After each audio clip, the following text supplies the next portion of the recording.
Բարի երեկո հարգելի հետևորդներ, եթերում ABC լուրերի գլխավոր թողարկումն է, ես Սվետլանա Պետրոսյանն եմ, նախ կարևորը համառոտ։ Պտտահողմ, կարկուտ, վնասված բերք, ջարդված մեքենաներ, ինչ վիճակ է Շիրակում։ Ֆրանսիայի դեսպանատան ընդունելությունից հետո հյուրերը հայտնվել են հիվանդանոցում, որն է պատճառը։ Առեղծվածային դեպք Երևանում, Թոխմախի գերեզմաններում վերջույթները գրեթե ամբողջովին հոշոտված տղամարդու դի է հայտնաբերվել։ Ջրի որակի շուրջ քննարկումները տեղափոխվել են իրավական դաշտ, ինչ հիմքեր է ներկայացրել Հայաստանի արդարադատության նախկին նախարարը։ Հորմուզի նեղուցը կրկին հայտնվել է միջազգային ուշադրության կենտրոնում, ինչ հայտարարություններ է արել պաշտոնական Մոսկվան։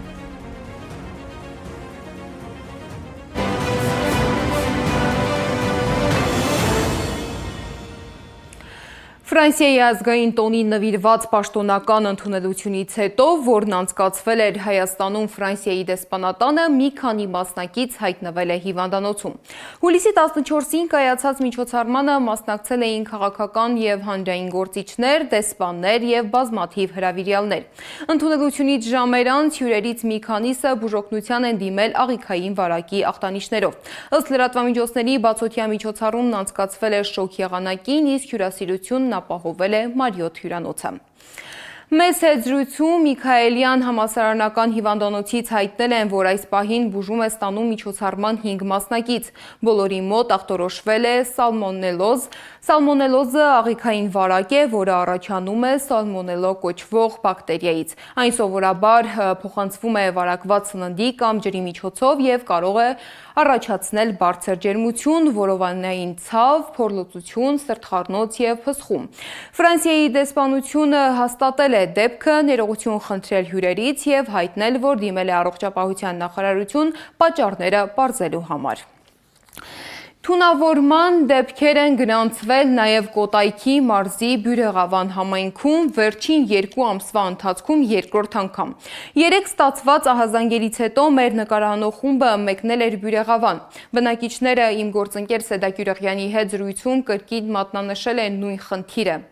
խմելու ջուրը։ Մինչ բնակիչները սպասում են պատասխանների, պարզվել է, որ գիշերվա ընթացքում ևս կանչեր են գրանցվել։ Բյուրեղավանի համայնքային պոլիկլինիկայի տնօրենի խոսքով աղիքային վարակի ախտանիշներով բուժօգնության է դիմել 14 քաղաքացի։ Նրա խոսքով հիմնականում երեխաներ են եղել, սակայն այս անգամ հոսպիտալացման անհրաժեշտություն չի առաջացել։ Թե ինչ իրավիճակ էր երեկ Բյուրեղավանում և ինչ են պատմում բնակիչները, ռեպորտաժում։ Հենց նոր կանչ ստացանք 24 տարեկան Աննան ջերմում է լուծ թուլություն։ Մեկնելու ենք Բյուրեղավան Օղակաձե փողոց 3-րդ շենք 22 բնակարան։ Գիշերվանից չի լռում շտապօգնության հեռախոսը։ Աբովյանի բրիգադը նախորդ կանչից 20 րոպե անց շտապում է հերթական հասցե։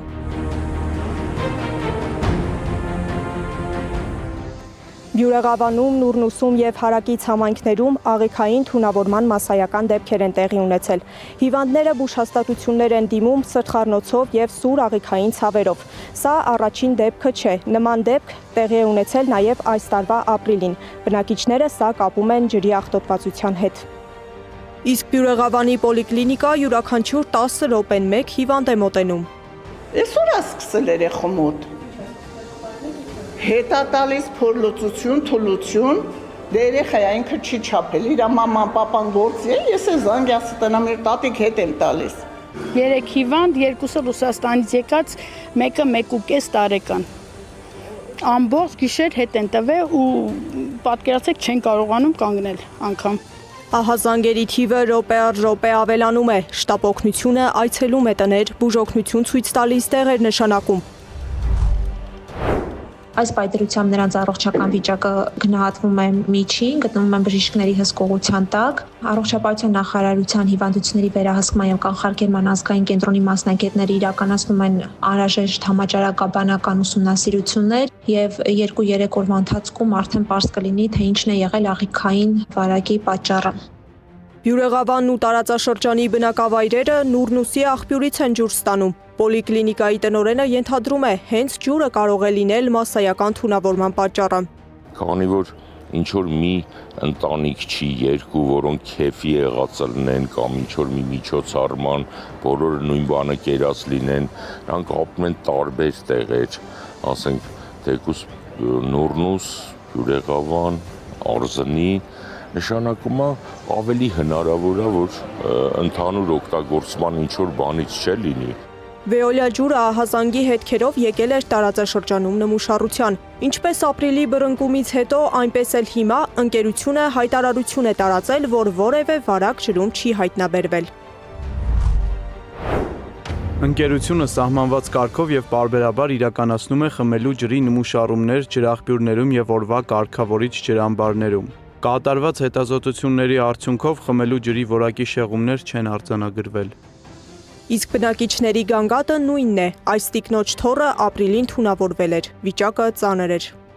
Վիոլա ջուրը մենք պոստայում ենք աշխատում, գալիս են թվերավոր գրած են։ Մեկը ինձ, մեկը մյուսներին, այտենց մարդ չկա, որ թվեր գրած չլինեն։ Ավել գումարներ են գրում քիչերիկ, կեղտոտ ջուրն էլ կապում են մարդկանց ջանին։ Այս ընթացքում հերթական ահազանգից վերադարձել էր շտապօգնության բրիգադը։ Բժշկուհի Հակոբյանը հայտնեց, բոլորն անխտիր նշում են, ջրից տարօրինակ դառնահամ են զգացել։ Ասում եմ, որ ջրի ինչ որ հոտ են առել, ինչ որ համը դուրները չի եկել։ Ապրիլի թունավորումներից հետո որևէ քայլ փաստացի չի իրականացվել, ասում են դեպքից հետո համայնքապետարանի մոտ հավաքված քաղաքացիները։ Դրա համար էլ այսօր այս վիճակն է։ Համայնքապետն ասում է քրեական գործ կա։ Այն ժամանակ քրեական գործ հարուցվել այդ այո քրեական գործ հարուցվել քննչական կոմիտեում ընթացքից տեղեկություն չունենք արել։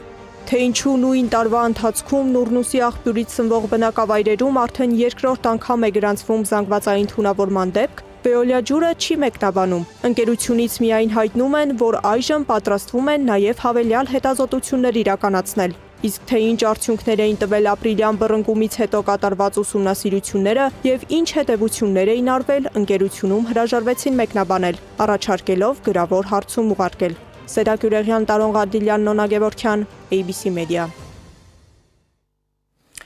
Բյուրեղավանում գրանցված դեպքերից հետո ջրի որակի հարցին անդրադարձել է նաև արդարադատության նախկին նախարար Արփինե Հովհաննիսյանը։ Նա կարծում է, որ քաղաքացիները կարող են դատական կարգով վիճարկել ջրամատակարարման գործընթացը, եթե ջուրը չի համապատասխանում սահմանված չափանիշներին։ Հովհաննիսյանի խոսքով տարբեր բնակավայրերում իրականացված ուսումնասիրությունները ցույց են տվել, որ որոշ դեպքերում ջրի կոշտության ցուցանիշը գերազանցել է թույլատրելի սահմանները։ Վեոլա ջուրը ասում է, գիտեք ինչ կա, մենք կորուստները տիեզերական ջանքեր ենք գործադրել, կրճատել ենք, բայց աղբյուրներում ջրառի ժամանակ խնդիր ունենք, որտեղ աղբյուրներում ջուրը պակասել է։ Հիմա աղբյուրներում ջրառի ժամանակ կան չափիչներ տեղադրված, հարց են բարձրացնում, տեսչական մարմին եւ այլ վերաբերելի մարմիններ ստուգել եք, գուցե Վեոլա ջուրը այլ բան է ասում, գուցե ջուրը չի քչացել։ Գուցե չափիչները պատշաճ չեն աշխատում ու ֆիքս են իրականում ինչ ջուր է ստացվում Հայաստանի Հանրապետության քաղաքացու համար։ Եվ մի բան էլ, ջրամատակարարման գրաֆիկը, որը իբր նախընտրական շրջանում խոստացան լավարկել, ձևական մի քանի կոսմետիկ փոփոխություններով իբր լավարկեցին, բայց շարունակ կերպով Հայաստանի քաղաքացին ավելի քիչ ջուր է ստանում, հատկապես ամառային ժամանակահատվածում։ Հիմա մի հարց էլ բարձրացնեմ, օդում կախեմ, ստուգեք, հա։ Եթե Վեոլա ջրի վրա թանկ է նստում մեխանիկական ջրամատակարարում, այսինքն արտեզյան ջուր են տալիս, բայց ուղղակի թանկ է նստում, բայց ջուրը կա։ Բայց ինչի՞ է ջրամատակարարման գրաֆիկը կրճատում։ Ի՞նչն է պատճառը։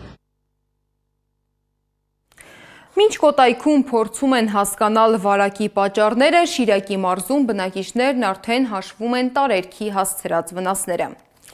Ընդամենը 40 րոպե։ Այդքան ժամանակ էր պետք, որպեսզի Շիրակի մարզի մի շարք գյուղերում դաշտերը սպիտակեն, իսկ ամիսների աշխատանքը հայտնվի վտանգի տակ։ Ուժեղ կարկուտն ու պտտահողմը վնասել են ցամաքատարածություններ, այգիներ, տներ եւ ավտոմեքենաներ։ Ամենաշատը տուժել են անի խոշորացված համայնքի բնակավայրերը։ Ինչ վիճակ է տուժած գյուղերում, ռեպորտաժում։ Շիրակի մարզում 40 րոպե տևած կարկուտն ու պտտահողմը բավական էին, որպեսզի դաշտերը սպիտակեն, բերքի մի մասը ոչնչանա, վնասվեն տներ ու ավտոմեքենաներ։ Ամենամեծ վնասը կրել է անի խոշորացված համայնքի բնակավայրերը։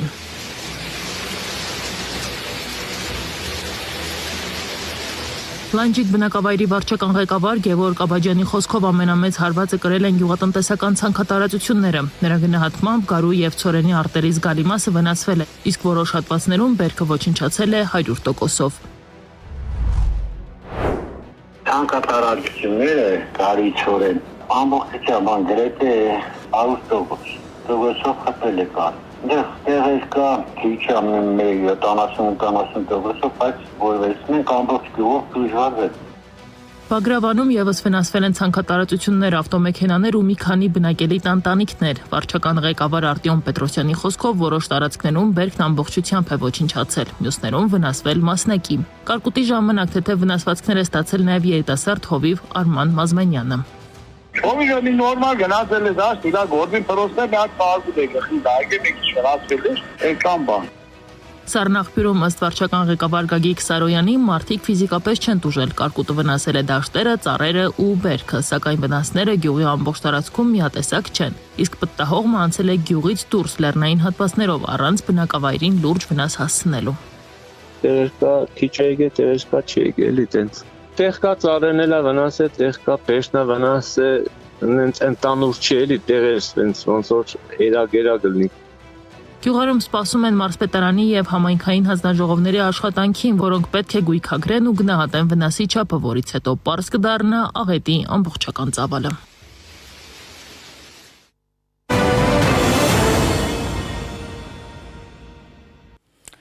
Երևանում այսօր առեղծվածային դեպք է եղել։ Ֆոտոլրագրող Գագիկ Շամշյանի փոխանցմամբ Թոխմախի գերեզմանների տարածքում հայտնաբերվել է վերջույթները գրեթե ամբողջովին հոշոտված տղամարդու դի։ Դեպքի առթիվ նախաձեռնվել է քրեական վարույթ։ Իրավապահները պարզում են մահացածի ինքնությունը եւ դեպքի հանգամանքները։ Սա վերջին օրերի միակ աղմկահարույց դեպքը չէ։ Գրակոծներ, սպանություններ, ծեծկրտուկներ, առեղծվածային մահեր։ Վերջին օրերին նման լուրերը լրահոսիչ չեն պակասում։ Ինչ աղմկահարույց քրեական դեպքեր են գրանցվել վերջին օրերին եւ որն է պատճառը, Անի Աբաղյանի ռեպորտաժում։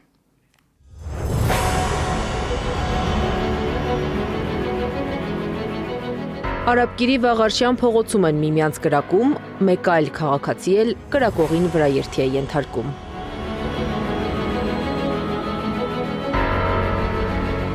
Առեղծվածային ու ողբերգական մեկ այլ դեպք էլ նոր-նորքում է եղել։ Շամշյանի փոխանցմամբ հյուրանոցային համալիրում տղամարդու դի են գտել, ձեռքերը, ոտքերը եւ բերանը կպչուն ժապավենով կապված։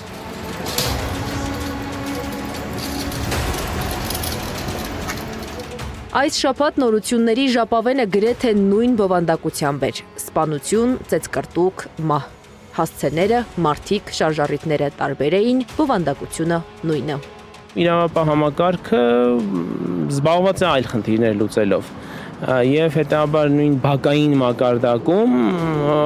կարող է ամեն ինչ տեղի ունենալ։ Մի քանի օրում արձանագրված մի շարք հանցագործությունները, մահերի, սպանությունների մասին լուրերը հանցավորության կտրուկ աճի մասին չեն միայն։ Յուրաքանչյուր նման դեպք մեծացնում է հասարակության անապահովության զգացողությունը, հատկապես երբ ողբերգական լուրերը հաջորդում են մեկը մյուսին, նշում է վարքային հոգեբանը։ Հասարակությունը հայտնվում է տագնապների եւ իշխանության համար կառավարելի վիճակում, հավելում է փաստաբանը։ Կառավարելի քաոսը շատ լավ գործիք է, միշտ իշխանությունների ձեռքին երկիրը իրենց ցանկացած ուղով տանելու։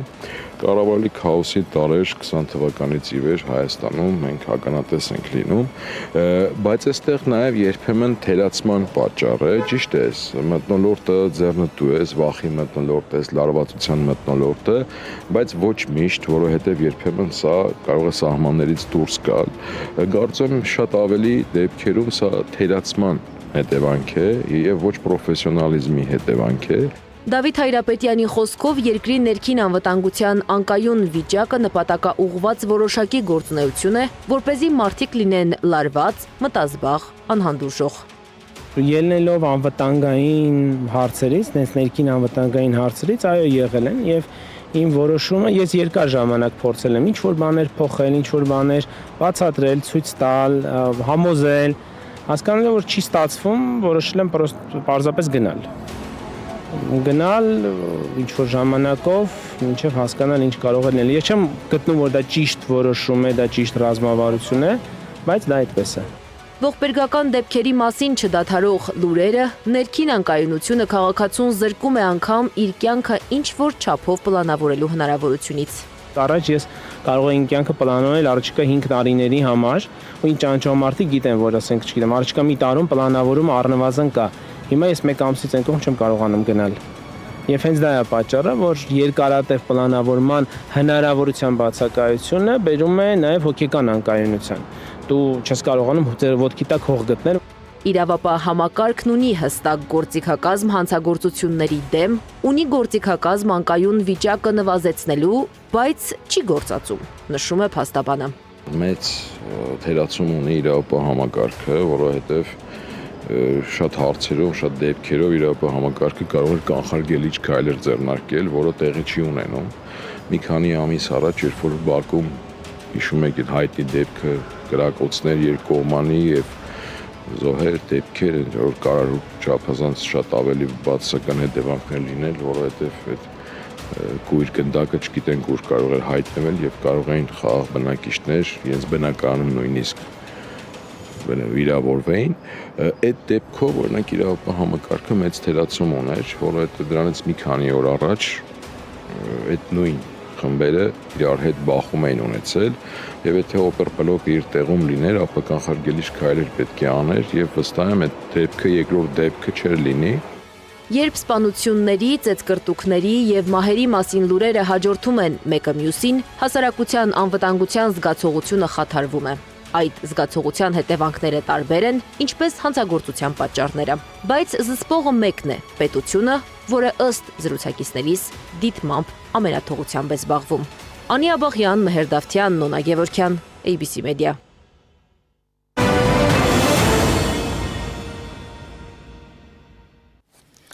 Ներքին զարգացումներից անցնենք արտաքին քաղաքական օրակարգին։ Հայաստանի եւ Ադրբեջանի միջև ըստ Բաքվի արդեն փաստացի խաղաղություն է։ Այս մասին հայտարարել է Ադրբեջանի արտգործնախարար Ջեյհուն Բայրամովը Ռուսաստանի արտգործնախարար Սերգեյ Լավրովի հետ հանդիպումից հետո։ Ադրբեջանցի պաշտոնյայի խոսքով կարգավորման գործընթացը հիմնված է միջազգային իրավունքի սկզբունքների վրա, իսկ Ադրբեջանի նախաձեռնությունները իր գնահատմամբ արագացրել են խաղաղության գործընթացը։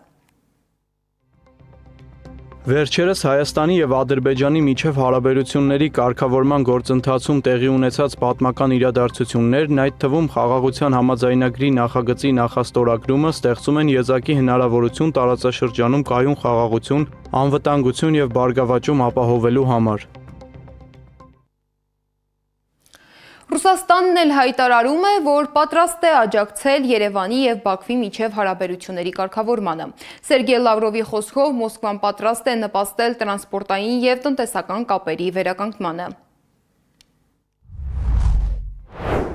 Ռուսաստանը հետևողականորեն աջակցում է Ադրբեջանի եւ Հայաստանի ջանքերին ուղղված հարաբերությունների լիարժեք եւ համապարփակ կարգավորմանը հիմնվելով 2020 եւ 2022 թվականներին ձեռք բերված եռակողմ բարձր մակարդակի համաձայնագրերի վրա։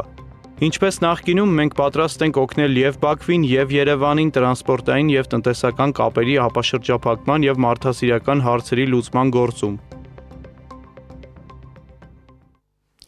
Բայց խաղաղության մասին հայտարարությունների կողքին կան այսպես կոչված չլուծված հարցեր։ Դրանցից մեկը Հայաստանի սահմանադրության փոփոխության վերաբերյալ Ադրբեջանի պահանջն է։ Պաշտոնական Բաքուն գրեթե յուրաքանչյուր առիթ օգտագործում է Հայաստանին հիշեցնելու, որ խաղաղության պայմանագրի կնքման համար Հայաստանը պետք է փոխի սահմանադրությունը։ Բաքվի պահանջներին զուգահեռ Երևանում հարցը դարձել է ոչ միայն արտաքին քաղաքական, այլև ներքաղաքական բարդ խնդիր։ Վերջին խորհրդարանական ընտրությունից հետո իշխանությունը չունի սահմանադրությունը միայնակ փոխելու հնարավորություն, ինչն էլ ըստ փորձագետների նոր ռիսկեր է ստեղծում։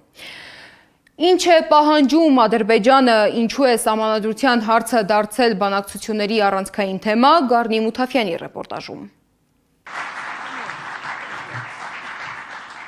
Իրական խաղաղություն, թե հարաբերություն ադրբեջանական տարբերակով։ Ալիևի օգնականն ասում է, Երևանն ու Բաքուն ապրում են իրական խաղաղության պայմանում, սակայն այդ ամենը փաստաթղթավորելու համար պակասում է մեկ բան։ Ըստ Հիկմետ Հաջիևի, Հայաստանը պետք է փոխի սահմանադրությունը։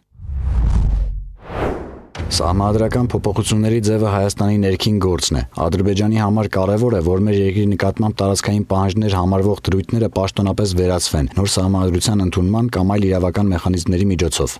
Բաքուն անվրդով առաջ է քաշում նախապայմանները, իսկ Երևանում վիճակն ավելի է բարդացել։ Խորհրդարանի վերջին ընտրությունից հետո գործող իշխանությունը չի ստացել սահմանադրությունը միանձնյա փոփոխելու քվոտա։ Նախկին դեսպանն ասում է, հենց այս հանգամանքն է դարձել բանակցային գործընթացի ամենազգայուն կետերից մեկը։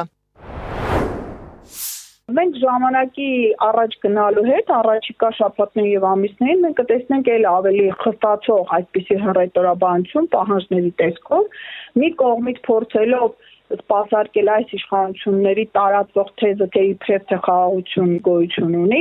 մյուս կողմից իրենց այդ պայմանների ցանկը, որոնք բոլոր ռացիոնալ դատող անձինք հասկանում է, որ վերջ չունի։ Ադրբեջանը հայտարարում է, թե խաղաղության պայմանագրի տեքստը հստակեցված է։ Թրիփի ադրբեջանական հատվածում ենթակառուցվածքների աշխատանքը գրեթե մոտենում է ավարտին։ Պայմաններն էլ հստակ փոխանցել է Հայաստանին։ Բաքուն քայլ առ քայլ ձևավորում է այն քաղաքական միջավայրը, որտեղ Հայաստանի վրա ճնշումները կարող են մեծանալ։ Քաղաքագետ Աբրահամ Գասպարյանը չի բացառում, եթե բանակցությունները մտնեն փակուղի, տարածաշրջանում կարող է աճել նաև նոր ռազմական լարվածության վտանգը։ Առանց Հայաստանի Հանրապետության սահմանադրության փոփոխության Ադրբեջանը չի համաձայնելու խաղաղության գործընթացի առաջմղմանը։ Ավելի պարզ, Բաքվին անհրաժեշտ է լեգիտիմ պատճառ, որով տարածաշրջանային կոմունիկացիաներին Երևանի չմիանալը կներկայացվի որպես խոչընդոտ կամ ռեգիոնալ խաղաղության արգելափակում, ինչը բնականաբար հանդիսանալու է Սյունիքում ռազմական գործողությունների իրականացման պատճառ։ Փորձագետների համար վաղուց պարզ է, որ Երևան-Բաքու բանակցությունները վաղուց երկկողմ հարաբերությունների մասին չեն։ Իրանի շուրջ շարունակվող լարվածությունը, Միացյալ Նահանգների ակտիվ ներգրավվածությունը, Թուրքիայի քաղաքական աջակցությունն Ադրբեջանին եւ Ռուսաստանի փոխվող դերակատարությունը շարունակում են ազդել տարածաշրջանային գործընթացների վրա։ Զյունիկ Աղաջանյանի գնահատմամբ նման ռազմավարական հարցերում Բաքվի եւ Անկարայի քայլերը դժվար թե ինքնուրույն լինեն։ Ոչ Ադրբեջանը, ոչ Թուրքիան նրանք ինքնուրույն դերակատարներ չեն եւ նրանք չեն կարող դուրս գալ իրենց արևմտյան ոչ միայն թելադրողների, այլև ամբողջ իրենց տնտեսության, քաղաքականության վրա էական ճնշում ու լծակ գործադրելու ունակություն ունեցող կենտրոնների ազդեցությունից։ Իրենք կարող են այսպես մեծ հոխորտալով արտահայտվել, բայց իրականությունը բոլորովին այլ է։ Սակայն տարածաշրջանային գործընթացների դերակատարները միայն Երևանն ու Բաքուն չեն։ Թրիփի քաղաքական քավորը Վաշինգտոնն է, որը Գասպարյանի խոսքով շարունակելու է Իրանի դեմ պատերազմի թեման շահարկել մինչև ընթացիկ հոկտեմբերը, երբ Իսրայելում կկայանա Քնեսեթի ընտրություն։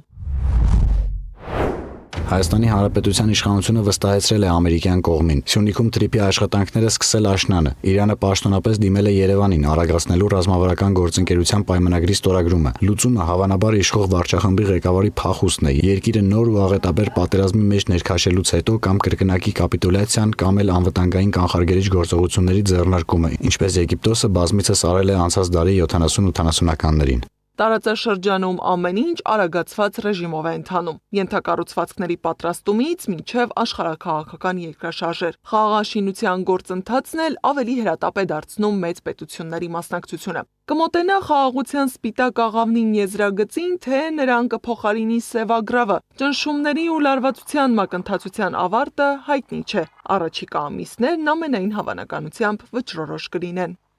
Գարի Մութաֆյան, Գեգամ Ղազարյան, ABC Media։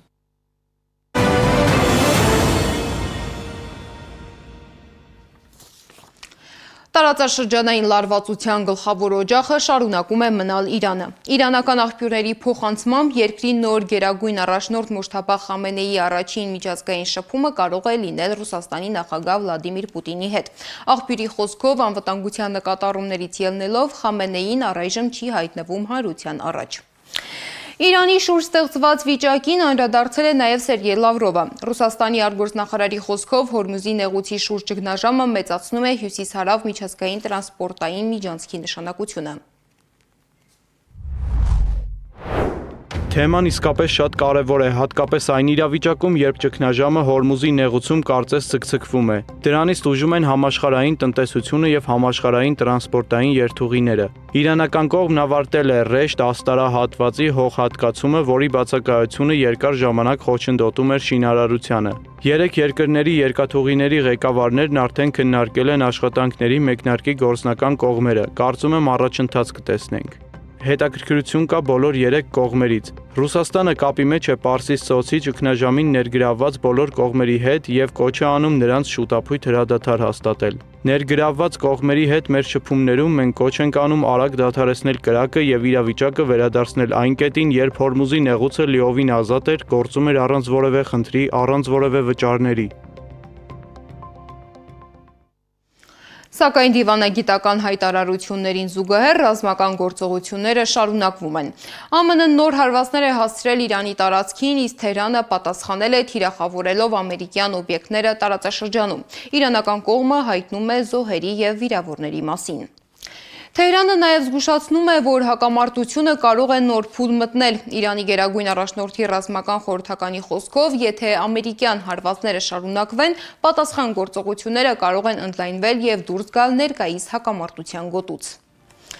Այս ժամի համար նախատեսել էինք այսքանը, շարունակեք հետևել մեզ սոցիալական բոլոր ցանցերում կամ այցելեք մեր պաշտոնական կայք 3w.abc.media.am։ Շնորհակալություն, որ մեզ հետ էիք, մնացեք խաղաղությամբ։ Բարի գիշեր։